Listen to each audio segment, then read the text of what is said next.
All right, good evening, everybody. We're going to go ahead and get started. We'll go ahead and call the joint special meeting with the Planning Commission to order. The time is 5:31. The Opens Meeting Act is posted on the rear wall next to the agendas. And so this time we will do roll call for the city council. Go ahead and try your technical stuff here and see if this works this time. All right, we got it working.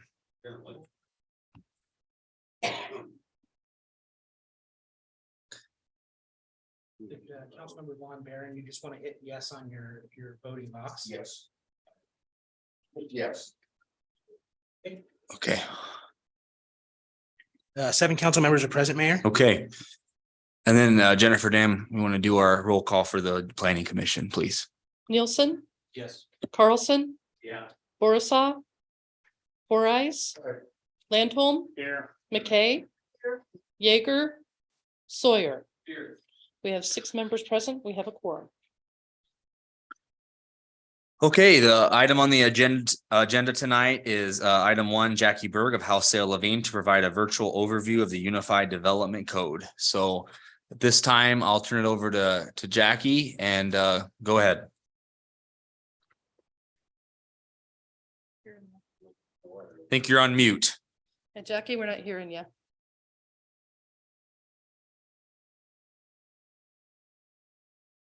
Yeah, we're not hearing you. I've got you on speaker. Maybe your volume is down on your phone very low. Try again. No, we can't hear you. What about now? Nothing. No. It's just a phone call. Does Do she you have- hear you? Has evidently. How about now? We can hear you now. Sorry about that, everybody. Great to be with you all again this evening, although it's virtually this time. Tonight's just an overview of what we've done in the UDC update process so far. I know there are some new faces on the council and planning commission. I also want to ensure everyone is up to speed on what we've done so far and what we have coming up next. So I'll go ahead and share my screen. Please let me know if you're able to see the presentation. A couple of head nods. So I'll go through first the project purpose and process. So why are we undertaking this UDC update? Then I'll go through chapter by chapter and just give a brief overview of the major changes that are being proposed. As I'm going through these sections, if there's any questions that you have, anything you'd like to comment on, please feel free to interject and let me know. We'll also have an opportunity for Q&A at the very end if you prefer to save your thoughts until then. And then last but not least, we'll go through our next steps. So House Levine was brought on board by the city to not only update the Unified Development Code, but to also work on the comprehensive plan and the long-range transportation plan. So the comprehensive plan was just recently adopted. So we're here tonight to really just focus on the Unified Development Code. But the two documents are really closely intertwined. So the new comprehensive plan is meant to be a roadmap or a blueprint for the community over the next 2 decades.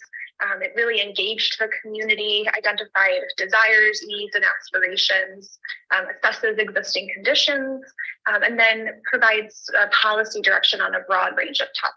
So it's meant to be a living document, something that the city is updating and making specific to changing circumstances throughout the life of the document, which again is about 2 decades. So the comprehensive plan sets up all of the policy direction. Where does the city want to be in the next 20 years, while the UDC is the rules by which people need to follow to develop property in the community. So the new Unified Development Code combines zoning, sign, and subdivision regulations into a user-friendly one-stop shop.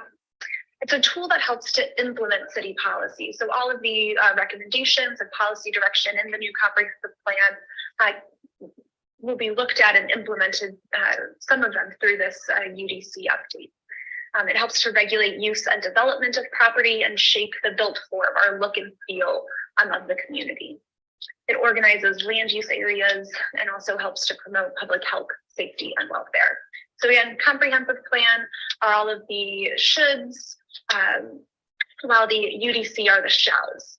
Comprehensive plan, goals, vision, UDC are things we have to do, we have to follow. So this is really where the rubber meets the road, and we need to ensure that the regulations are what the city is really needing moving forward. So we're updating the UDC first and foremost to align regulations with the new comprehensive plan, but also to eliminate any conflicts or confusion and improve the user friendliness of the ordinance overall. So we have a 6-step scope of work for this process. We're right there in the middle of step 5, the draft UDC articles and work sessions. So as many of you know, we've been delivering sections of the UDC iteratively to the community so that you all are not overwhelmed by the full new draft UDC and able to provide us your input in a meaningful way. So we'll be back with you all in February to go through the remaining sections of the UDC, and we'll go through what that process has been for the first several sections of the UDC. So we've conducted many meetings and outreach events so far. So back in November 2020, when the project kicked off, we met with department heads and you all to get an initial understanding of the issues and concerns that you have with the current UDC.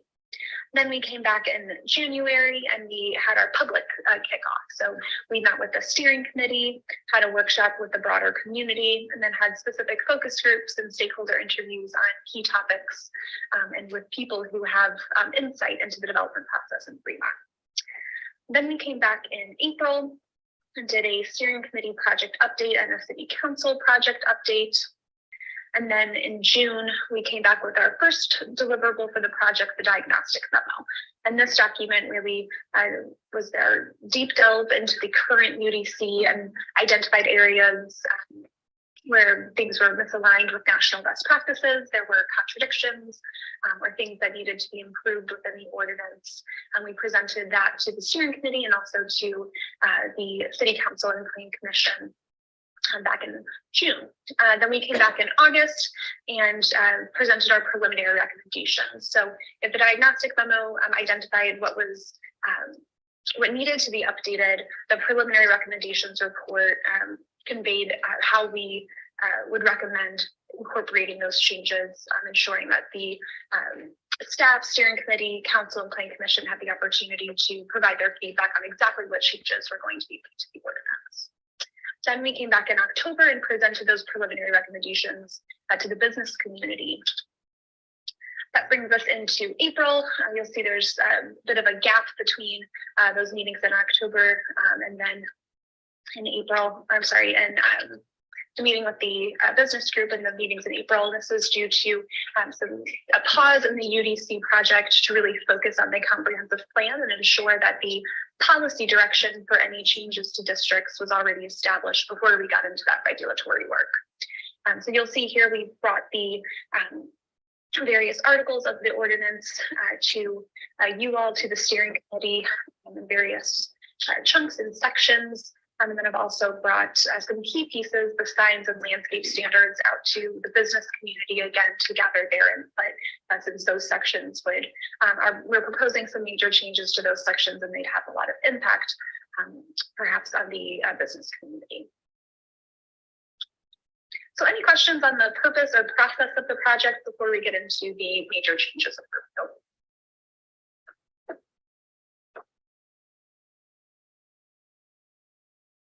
All right, so moving right along. So we are proposing a 12 article structure for the UDC. So far, all of the articles except for 1, 10, 11, and 12 have been presented to you all.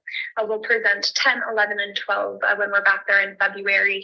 And then Article 1 is really just sets up the sensibility of the ordinance. There's not a whole lot of text that will likely change in that section. So you all will see that likely as a part of the full draft ordinance. So I'll just be going through the major proposed changes to Articles 2 through 9, since those are the sections we've already discussed. So first, Article 2, the purpose of this section is to establish the purpose and intent of all of the city's zoning districts, both the base districts and the overlay districts. So we are proposing some major changes to the city's zoning districts based on the land use plan included in the new comprehensive plan. So the table on the screen here shows the land use category from the comprehensive plan in the left-hand column, and on the right-hand column, the proposed zoning district. So you can see how we are really working to align the zoning in the community with the future land use aspirations. Then Article 3, the base district specific standards. This article establishes standards that only apply to specific base districts. So these are things like lot area, lot width, yard setbacks, all of those bulk and dimensional standards that apply to a property, as well as allowed uses. So some of the major changes we're proposing are first the bulk and dimensional standards tables. We are proposing to simplify them. They currently have several different types of development that are mentioned and different standards for those different types of development. But then those different types of development are well defined, so it can cause a lot of confusion. So to better clarify what people can and cannot do with their property, we're proposing to simplify that bulk and dimensional standards table. To do this, we performed a analysis of existing conditions within the various districts in the community. So the proposed standards reflect well the existing development that's on the ground, so that we're not creating a huge number of nonconformities, people who aren't going to be able to reinvest in their property or invest in their property because they no longer comply with the city standards. We also took a look at the uses that are allowed in each of the zoning districts to ensure they reflect the recommendations of the plan. So for example, currently in the downtown, uses like restaurants require a special use permit, where the comprehensive plan really encourages restaurants and that type of business to be located in the downtown. So we wanted to remove barriers to the establishment of those desirable businesses by making them allowed by right rather than require a discretionary approval process. We're proposing to introduce limited uses. So this would be a new use type that would require administrative approval to be established. So a permitted use is by right. All you need is a building permit or whatever other type of approval is necessary. A special use would require approval by the planning commission and city council, whereas a limited use kind of falls right there in the middle. It's not a use that qualifies for a special use. It doesn't have such an impact on its neighbors, but it's not something we want to allow just by right. And last but not least, the downtown district specific standards are being proposed to help preserve the established character of the downtown based on the various sub-districts that are established in the sub-area plan in the comprehensive plan. So these standards actually haven't been brought to you all yet. Certainly present them to you at our next meetings. We were waiting to finalize the downtown district specific standards until that sub-area was complete. So now that that is, and now that it's adopted, we can go ahead and present to you all those specific standards. Moving into Article 4, the overlay district specific standards. So just like Article 3 that includes all of the standards for our base districts, Article 4 includes all of our standards for the overlay districts. These include things like the wellhead protection overlay, the airport overlay, and there are no major changes proposed to these overlay districts. Many of these standards are not based on what the city wants to do in the airport area, but what is required, what is restricted by the FAA. So there are no major proposed changes to this section, just things to help clean it up, make it a little easier for folks to understand.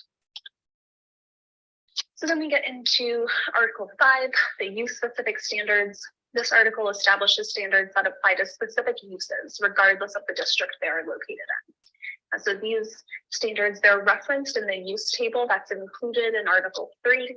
So if one of the cells is colored green, that means it has a use-specific standard that applies to it. So folks would know that they need to look at this other section for additional information, additional things they need to comply with.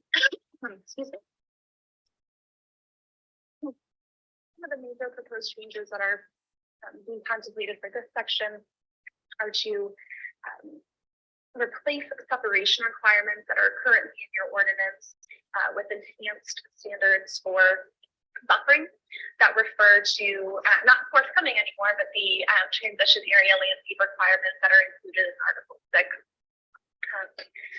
We are proposing that the requirements for access to be from a collector or arterial roadway be eliminated, and that any reference to compliance with federal, state, and local laws also be eliminated. So these are all items that are in your current use-specific standards that we're proposing be adjusted. Then we're also proposing several new standards for the various uses that are listed here on your screen. So new types of single family and multifamily, short-term rentals, and other temporary or accessory uses like short-term rentals, food trucks, donation drop boxes, and then accessory uses like drive-throughs, artisan workshops, etc. Then we get into Article 6, development standards. So this section establishes standards that apply to all development regardless of the district it's located in. So that's off-street parking and loading, driveways, landscape, screening, fences, visibility standards, outdoor lighting, and stormwater management. So a pretty lengthy section here, but some of the major proposed changes are to establish a maximum amount of allowed parking. Currently, there's a minimum, so every development needs to have at least a certain amount. Based on the stormwater issues facing the community, we're proposing that a maximum also be established so that a developer or property owner couldn't just pave over their entire lot with parking. We would need to have some area that is landscaped and a limit on the overall amount.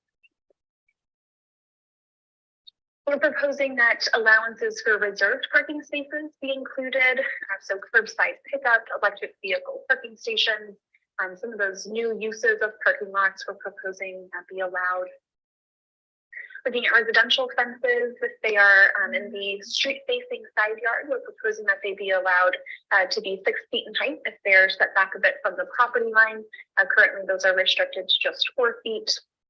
Then we're also proposing new tiered standards for landscape screening and signage to regulate different areas of the community uniquely. So this is a draft just for discussion purposes, but we were really envisioning some of these tiered areas.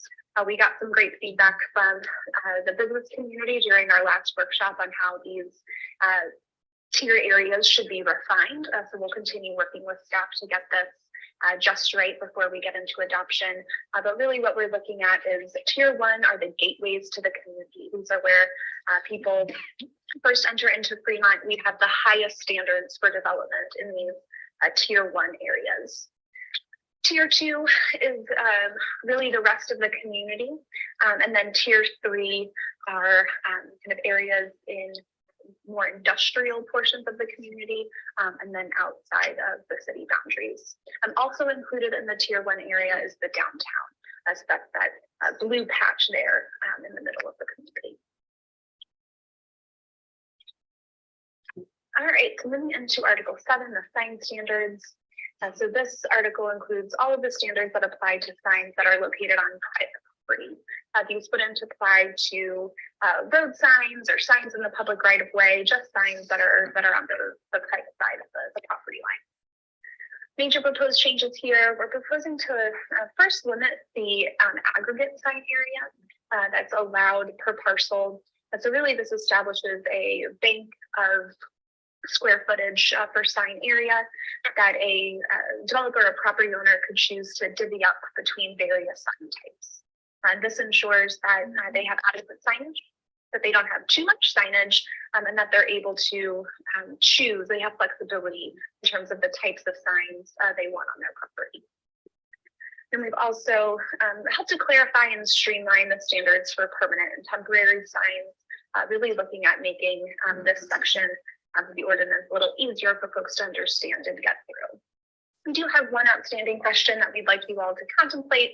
We certainly don't expect you all to have the answers this evening, but something we'd like you all to think about so we can address it before we get into adoption. How does the city want to regulate billboards? As the community's elected and appointed officials, we need to get your feedback on how billboards should be allowed in the community. Currently, the UDC prohibits them. There are some in the community. There are some folks who are interested in either changing the billboards that are there now or replacing them with new ones or just having new billboards altogether. So we'll need to determine what that may look like if it is included in the ordinance or not. So moving into Article 8. So this section includes a process where applicants can get flexibility from the strict application of the UDC standards in exchange for tangible benefits to Fremont. So let's say I'm a developer and 30% of the parcel that I would like to do single family residential development on is in a floodplain and makes it really difficult to develop there. But I need the additional density in order to preserve that area as open space so that I can make the numbers work on the development.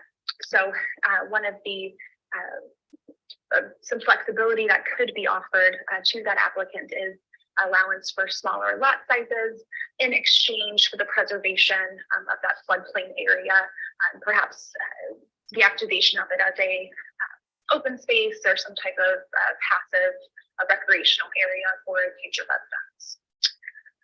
So the changes, the deviation from zoning, we're proposing be looked at as a overlay rather than as a base district. Currently, if a planned development is approved, the old zoning of that parcel goes away completely, and the new designation is planned development district. What we're proposing is a change to that, so it would be an overlay on top of their base district standards. So this ensures that if for some reason the planned development were ever to go away, their base district designation would then come into play. But it also ensures that whatever flexibility the developer is asking for, they're asking for it based on what the base district standards are. So in my example of the residential development in the floodplain, if the standard for the district that my parcel is located in is 10,000 square feet minimum for lot area, but I want to do 6,000 square feet, let's say, my request would be a deviation of 4,000 square feet from the required 10,000 square foot lot area minimum in that base district. So it's a way that you all can keep track of and really quantify the flexibility that they're asking for. And then weigh those against modification standards, which would be a higher level of review of standard that they would need to meet to justify their request for a site development allowance. Then we're also proposing to establish new standards for review. These would be standards that you all would utilize to assess a PUD application as a whole, not just those pieces that deviate from the base district standards, but the development as a whole. So we can really look at it as a cohesive package and refine it and make it something that really is a benefit to the community. Then we get into Article 9, subdivisions. So this section establishes the standards by which land in Fremont can be divided and assembled. So some major proposed changes here, and just so you all know, we are still working with the city's public works folks to refine these standards. There are likely going to be some additional revisions that will let you all know about. But so far, the major proposed changes are first to introduce on-site connectivity and street stubbing requirements. This is to ensure that new neighborhoods in the community are well connected. People are more easily able to walk and bike and get around. And then also that future subdivisions are connected to one another as well. So rather than ending every road in a cul-de-sac, there would be a requirement to stub those streets for future expansion, future connection to new neighborhoods, if that makes sense in the future.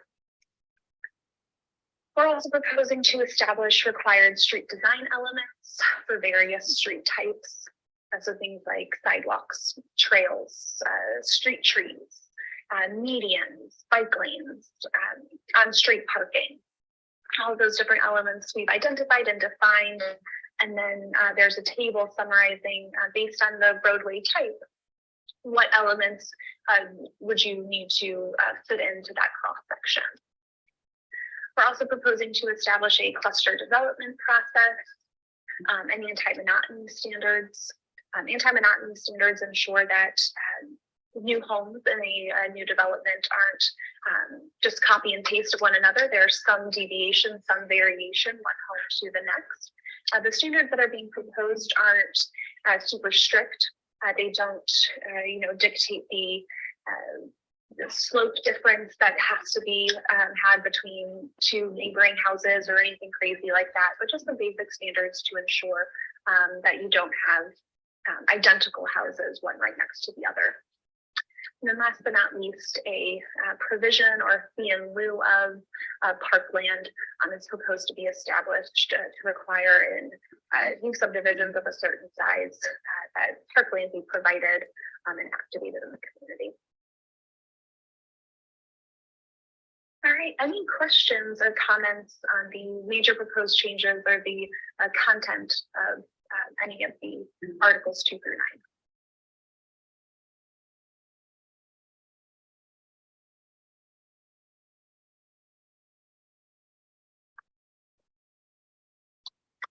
And if you leave tonight and you say, hey, I completely forgot to ask this question, I completely blanked out, please feel free to email Jennifer, let her know when she'll pass that along to us.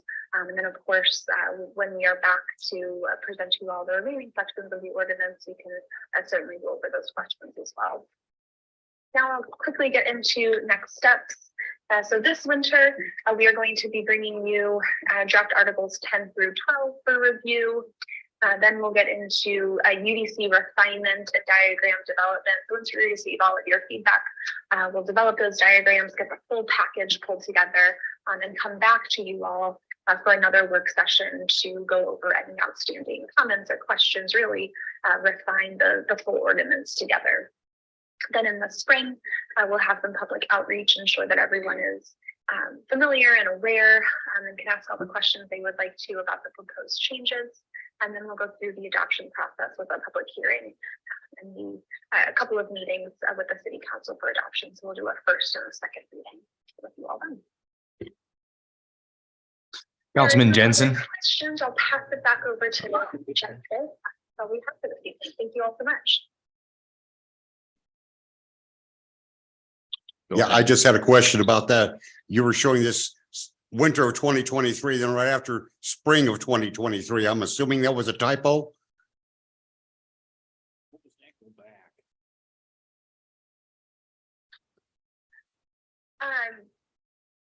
So we're in winter currently, and as we move into spring, we'll get more into the adoption side of things, likely in May. So you're talking about this all being completed like within the next 4 to 5 months, correct? Depending on the level of review and back and forth that we need to have with you all on really finalizing the sections, we could be looking at adoption in the spring that could get pushed out further if we just need the additional time to get the document to a place that it needs to be. Thank you. I guess, Jennifer, do you want to talk about the committee that's been set up to go through some of these things in the planning commission and the meetings you have been having, and I mean, I think Jackie went over well, the process. There's been a lot of work that has already been done to get to this point. So maybe kind of expand on that and what you're working on. Yeah, sure. I have a subcommittee of the planning commission and now one council member. We have three planning commissioners and now one council person who have been going through the different chapters. We meet loosely once a week. The holidays kind of put a damper on some of those meeting times. So we're getting back to regular scheduled meetings. And so we're going through the documents word by word and making recommendations to provide feedback then to Jackie. I know that Adam Sullivan is going through the documents as well to provide us with their recommended revisions. I've gone through the subdivision standards with our public works director. He's got a few things on his plate to make recommended changes to. So we'll provide that feedback to Jackie and she'll put it all together for when we come back for some of those more in-depth meetings in the future. She'll be back at the end of January and provide a synopsis of those 3 or 4 chapters that haven't been presented to the council and the community yet. And then after that, we'll start to move into that adoption process. And that's where really the rubber hits the road.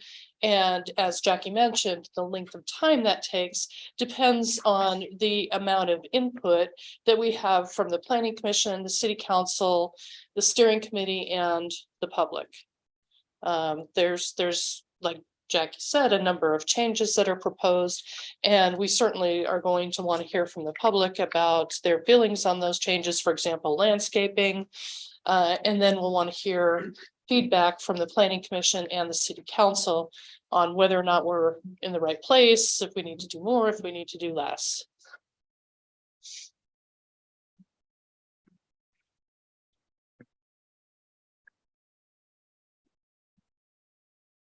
Any questions from the council or the planning commission? Any comments? Councilman Von Baron.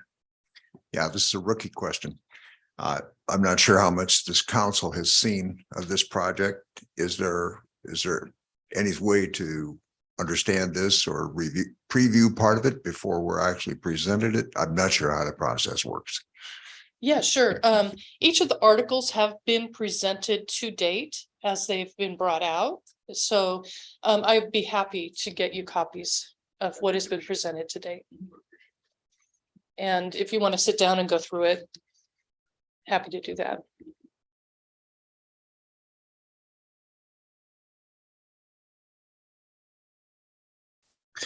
Any other questions from the city council or the planning commission or comments?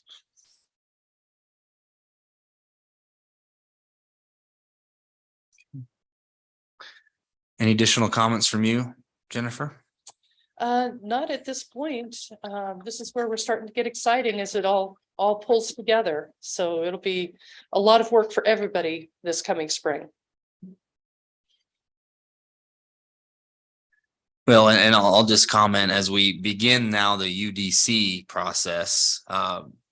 We started this again, if I go back to 2020. So along with the comprehensive plan and the long range transportation plan. And then, as we went, the UDC was also part of a lot of those early discussions too. The goal is that all these documents are cohesive and that they fit the goals of Fremont for now and into the future for the next 2 decades. So I think, to have, again, Jackie has been the whole way through. So you've also been a part of a lot of the discussions with the comprehensive plan, which are important since we adopted that, and that influences this document as well. So we will begin the journey on the UDC towards adoption. So. Okay, well, last chance. Is there any other comments or questions? If not, I'd take a motion to adjourn from the city council. Councilman Jensen? I'll make the motion to adjourn. Okay. Councilman Sukram? I'll second it. Okay, cast your votes to adjourn.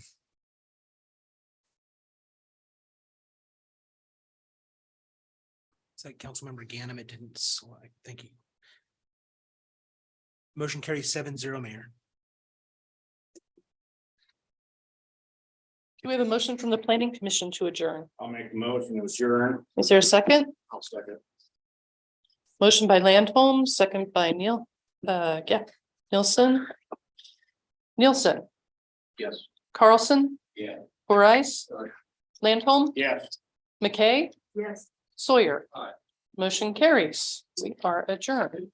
Okay, we are adjourned. We will reconvene at 7 o'clock for the city council regular meeting. Thank you, Jackie. Thank you all.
That's the official word.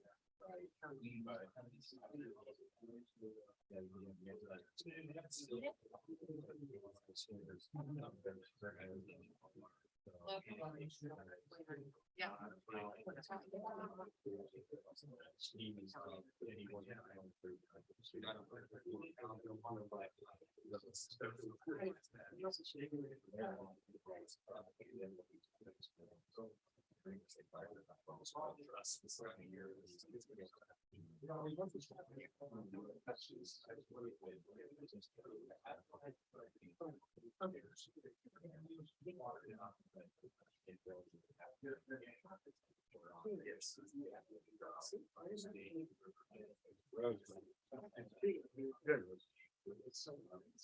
I'll just sit on the.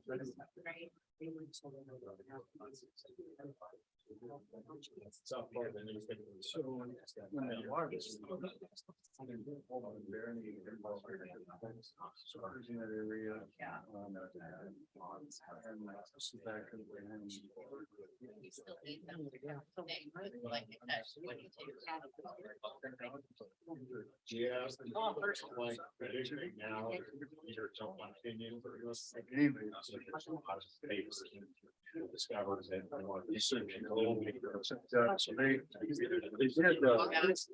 They get that. Some people don't.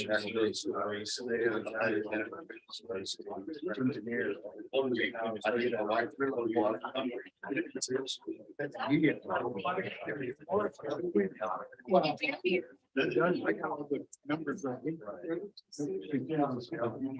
Yeah. Hey, go ahead. Thank you for being here. I know this guy.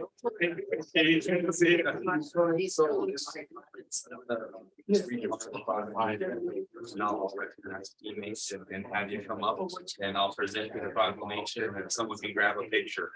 Yep, does that sound good?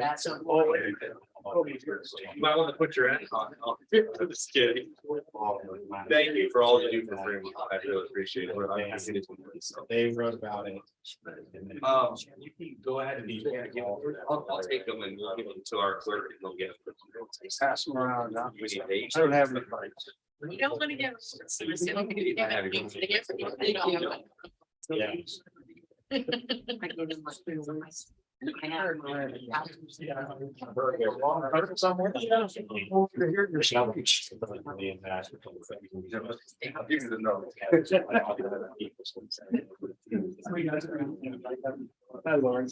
Sorry. Good.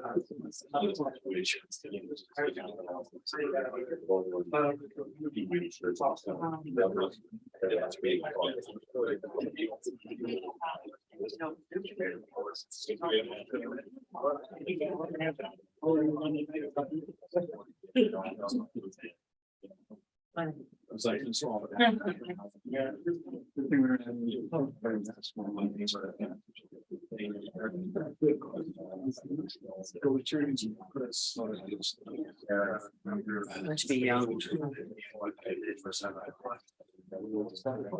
Okay, the time is 7 o'clock. We'll start with the Pledge of Allegiance. I pledge allegiance to the flag of the United States of America and to the republic for which it stands, one nation, under God, indivisible, with liberty and justice for all. I'll go ahead and open the city council regular meeting and call it to order. The Open Meeting Act is posted on the rear wall next to the agendas. At this time, we'll have roll call. Please cast your vote for roll call.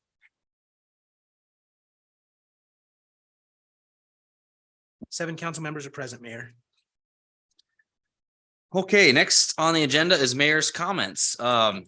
It is my pleasure tonight to recognize and read a proclamation for this month. January is National Mentoring Month. And so we have representatives here tonight from Teammates, a great program here in Fremont and in the state of Nebraska, who do so much for our youth and mentoring. And I have a proclamation I'm going to present. I would just like to read a little bit of it. Whereas the mentoring programs like Teammates Mentoring make our state and community stronger by enabling impactful relationships that increase social capital for young people and provide invaluable support networks. And whereas National Mentoring Month is the time of year to celebrate, elevate, and encourage mentoring across our state and recruit caring adult mentors in Fremont. So now therefore, I, Joey Spellerberg, Mayor of Fremont, do hereby proclaim the month of January 2023 as National Mentoring Month in Fremont, Nebraska. So I have here tonight Molly Brown, who is the director of our program here in Fremont, as well as I think a mentor and volunteer, Keith Heisinger. So why don't you both come up and accept the proclamation? Let's give them a round of applause.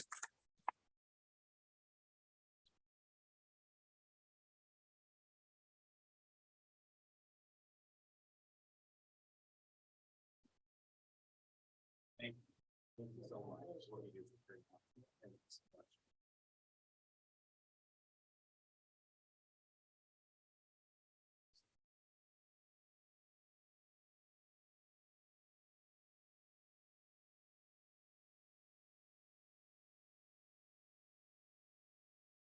Thank you so much. You're welcome. This is yours to keep. Thank you. Okay. Great. All right. Thank you. Good job.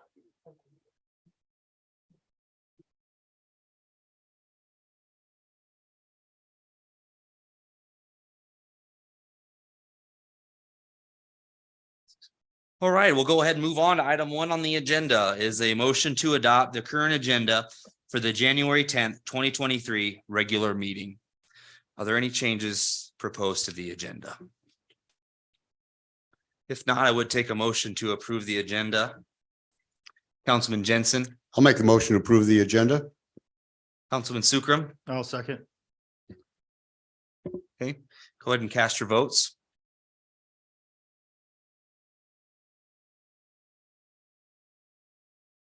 Motion carries 7-0, Mayor.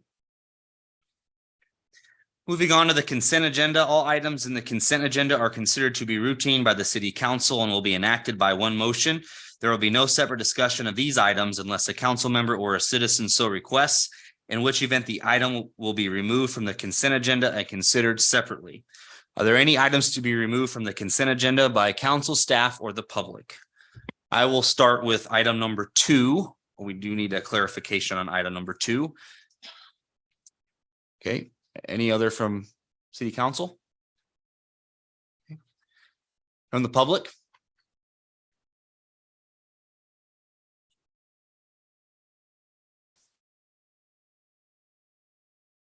Susan Jacobus, 1805 North D Street. I had just a few questions concerning number 7 and comments. That's all. Nothing that I'm against, just had a few comments.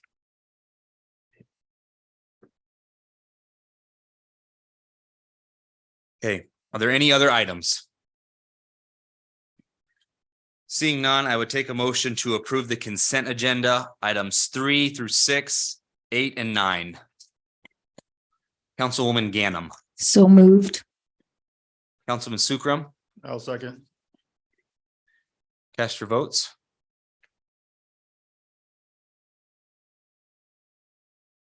Motion carries 7-0, Mayor. Item 2 is a motion to approve December 28, 2022 through January 10, 2023 claims and authorized checks to be drawn on the proper accounts. Good evening, Honorable Mayor and City Council. Dan Global Director of Finance. We do have one additional claim that we would like to be added to the list, and I do have that expenditure approval list if that could be received into the record. Okay, I would take a motion to receive. Councilman Jensen, Make the motion to receive. Councilman Sukram, I'll second. cast your votes. Motion carries 7-0, Mayor. Go ahead. With that additional claim, that would bring the total for all claims to $6,960,000. Excuse me, $6,960,816.71. 6,960,816.71. Thank you. That I'd take any questions. Okay, any questions for our finance director? Okay, comments from the public? Okay, any additional comments from council? If there are none, I'd take a motion to approve the claims. Councilwoman Ganem, I move we approve the claims. Councilman Von Baron, Second. cast your votes.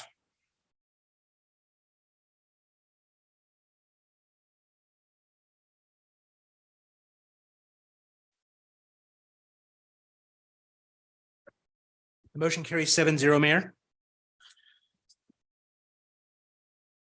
Okay, item, Councilwoman Ganem. I do have some questions though, and I think this is probably where I would ask them on different claims and payments.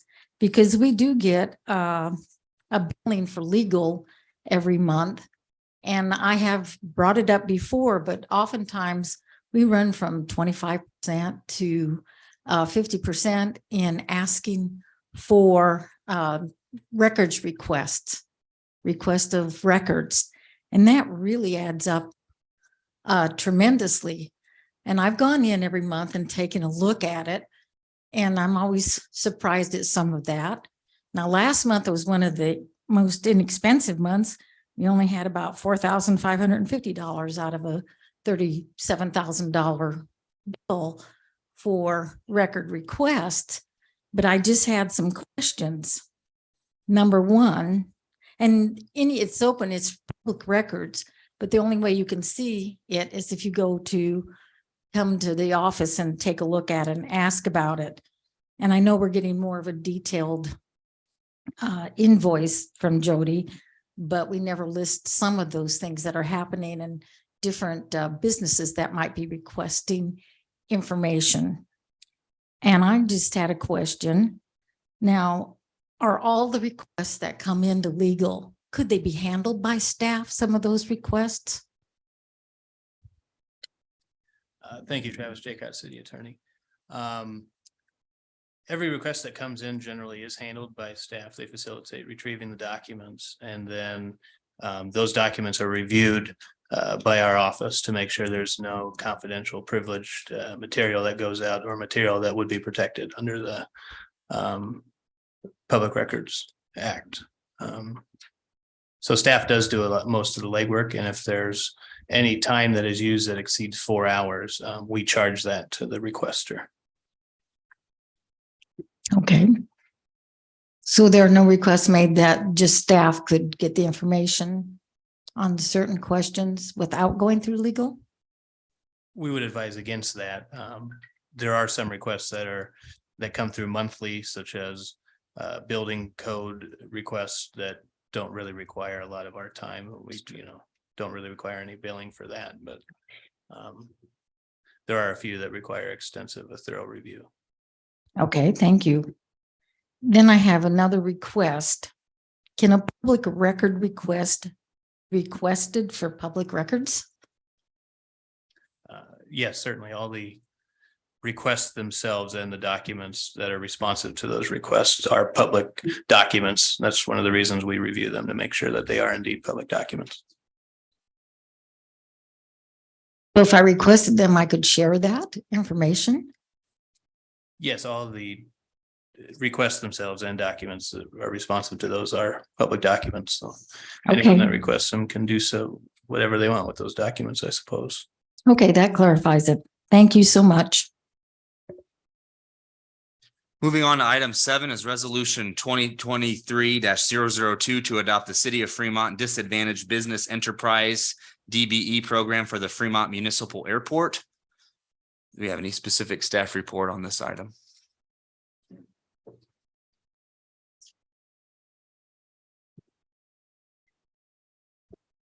Justin Zetterman, Public Works.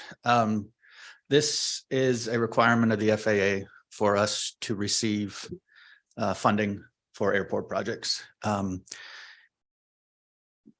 the moment, we're in the design of a runway rehab, and that's estimated to be around $4.6 million. Our share would be 10%. And so we need to enter into have this agreement with the FAA And basically, it just stipulates that on these large contracts, a certain amount of that project is set aside for small and disadvantaged businesses. In this case, it's 0.59% of the contract. So it's not a huge amount of money, but it allows those smaller companies to get experience and to have other opportunities where there aren't a lot of companies that can replace a runway. And so my past experience in Omaha, a lot of this was erosion control work, seeding, sodding, things like that, that is more accessible work. And just, like I said, gives them the opportunity to participate. Councilman Jensen. Yes, I had a citizen contact me about this just because he wanted to know, didn't want to pull it off the consent agenda, but wanted to understand it correctly. I'll explain it to you the way I explained it to him, make sure that I got it right, is that in order for us to make these DOT funds available to us, we have to have this disadvantaged business enterprise documentation in place. We have to have it in place. That's what this is for, is to make those funds available to us. Is that correct? That's correct. We'll be going into that grant process this year with the state DOT kind of leading the charge for us. But Any other questions? Okay. Comments from the public?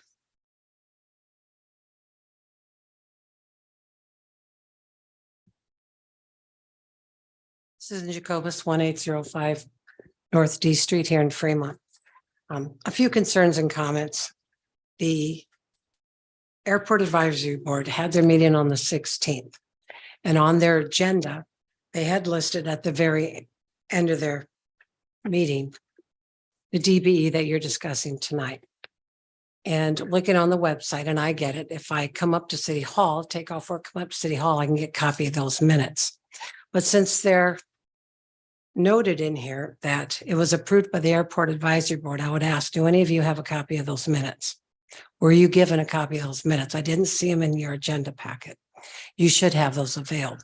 Your utility board also met today to consider the same, which is understandable, on the same day of the meeting. However, what I noted when I looked in the Airport Advisory minutes, or excuse me, the meeting that they had for their agenda, there's other documents that were offered, attached and considered and discussed as part of the DBE. And that was the capital improvement plan, the NDOT. And in there, it does show, of course, much like Mr. Zenneman had said, the 10% match, which is an awesome benefit for the city of Fremont and any airport that is accessible to those fundings. But it also shows in here the potential funding available in 2023, if we don't lose sight of them, is $768,000. Because the funds are available for the year allocated, plus 3 more years ahead of that.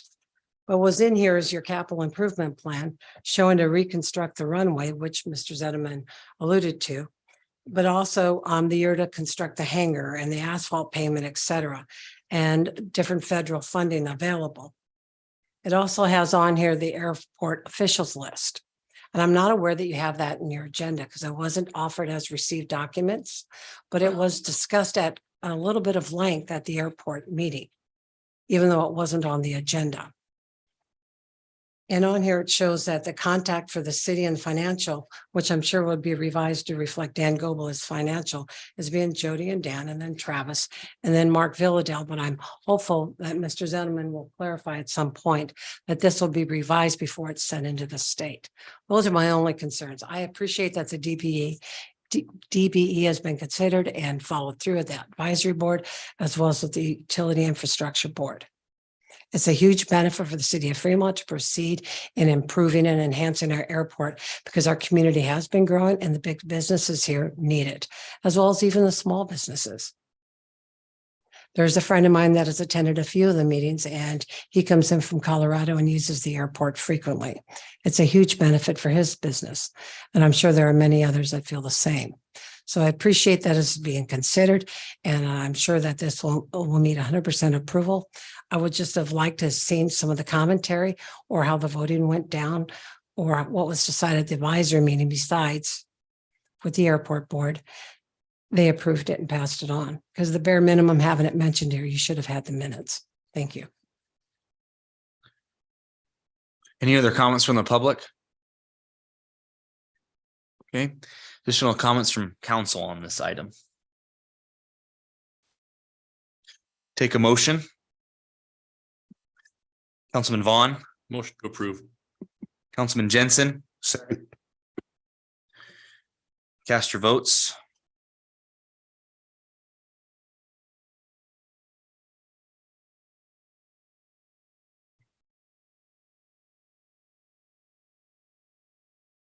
Ganem and Barron, if you could vote, please. Thank you. Motion carries 7-0, Mayor. Okay, moving on to unfinished business.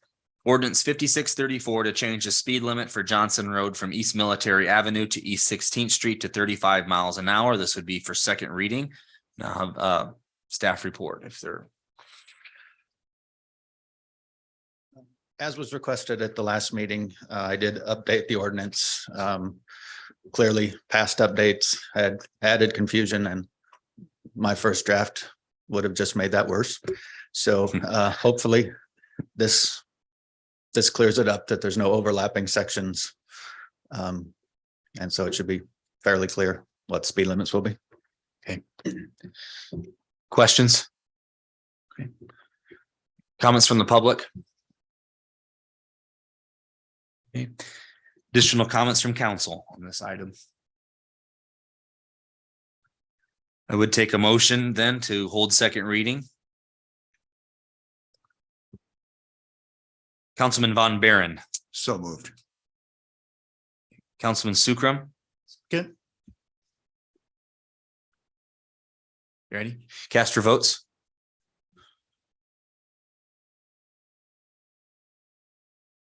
Motion carries 7-0, Mayor. And I'll have second reading.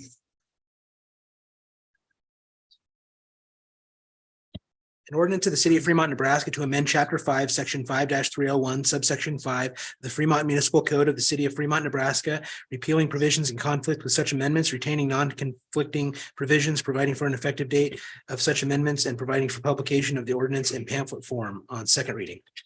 Thank you. Councilman Jensen. I'm gonna make the motion to suspend the rules and move ordinance 5634 to third and final reading. Councilman Vaughn. I will second. Okay, cast your votes.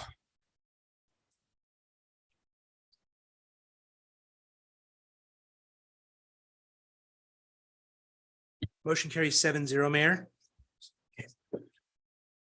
We'll now have final reading.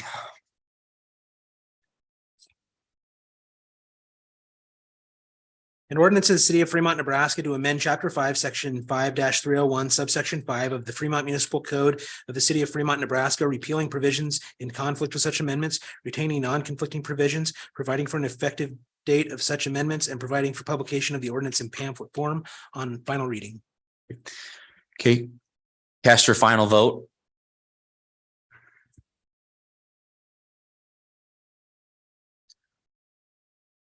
Ordinance is approved 7-0, Mayor. Okay, moving on to new business is item 11, resolution 2023-005, accepting the resignation of council member Vern Gibson, acknowledging the return of city property and directing the clerk to publish a notice of vacancy. Go ahead. Thank you, Mayor. Really, that kind of sums it up in a nutshell there. The notice is included in the backup documents. I spoke with Councilmember Gibson, and he was not in possession of any city property, and so those have been taken care of. Any questions? Comments from the public? Okay. Councilwoman Ganem. Move we accept the resignation of council member Gibson. Councilman Sukram. I'll second. Okay. Cast your votes.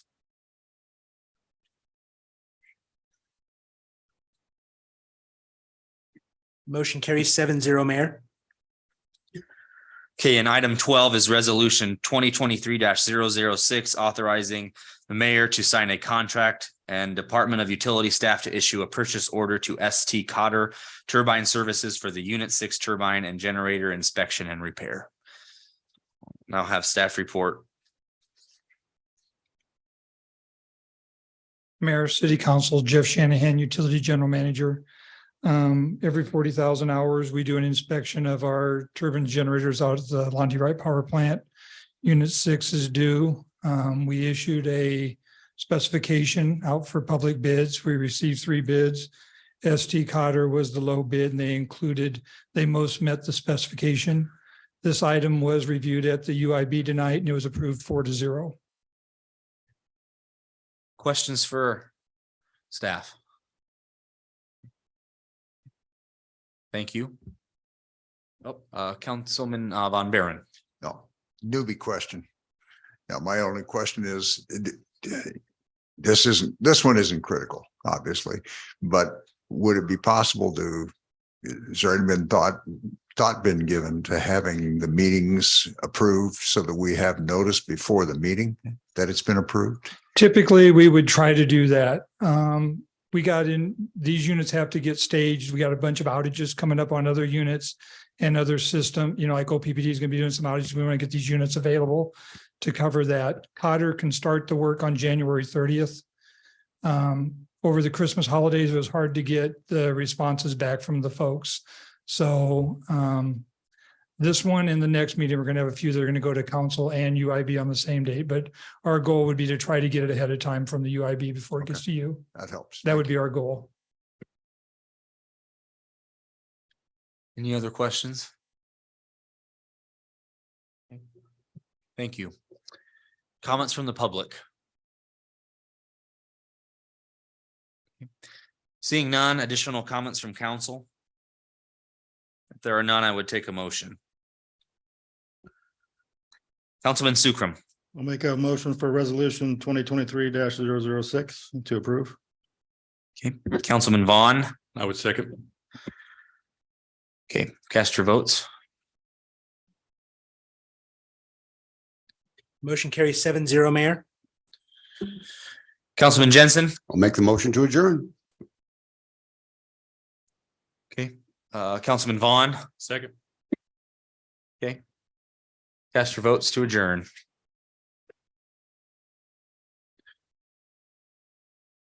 Motion carries 7-0, Mayor. We are adjourned. Have a good evening, everyone.